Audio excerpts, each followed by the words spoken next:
Hey everyone, welcome to Motorcycle.com. Welcome to a wet Thunderhill Raceway, and this a little teaser for our upcoming 1000cc naked bike shootout, the track portion of our 1000cc naked bike shootout. And right here in front of me I have the Aprilia Tuono V4 Factory, the longtime winner of previous versions of this test. Right now, let's get into the highs and sighs, likes, dislikes, highs and lows, however you want to put it. 3 highs, 3 lows of the Aprilia Tuono V4 Factory. Starting with the things I like about this bike. Number 1, you've got this killer V4 engine. Makes gobs of power, but better still, it sounds amazing. It is the coolest sounding bike maybe ever. I'll just put it out there. It's a really fun, really invigorating little engine. Little, it's pretty big actually. Number 2 thing I like about the Tuono, the electronics. Everything works so well as far as the rider aids are concerned. It's all integrated, it all works without you really knowing it's got your back in case you mess up. So kudos to Aprilia for that. And then number 3, the third thing I like about the Tuono is just how it handles.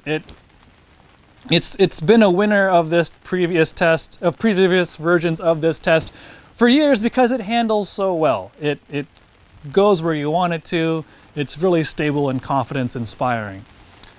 And with that, let's get into 3 things I don't like about the Tuono V4 Factory.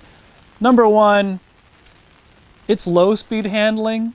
I know I just talked about the handling, and that's really, the high speed handling is great. Low speed, it kind of wobbles a little bit, but that's all the more reason to go fast on this bike. When you go fast, it's great. When you go slow, it's like, hey man, what are you doing? Pick up the pace. Number two thing I'm not a huge fan of on the Tuono V4, it's heavy. It's a little heavy. It's one of the heavier bikes of our 7 bike test. I think it tops our scales at about 470 pounds, somewhere in that ballpark, full of gas. But it hides its weight really, really well.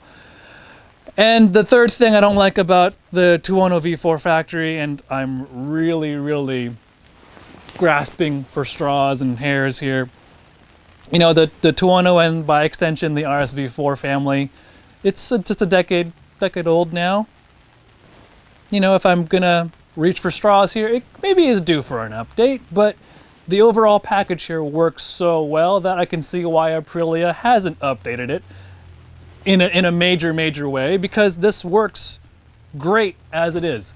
So there you go. There are 3 things I like and 3 things I don't like about the Aprilia Tuono V4 Factory. Be sure to check out the Motorcycle.com YouTube channel for the full test of our 1000cc naked bike shootout, and we'll see you later.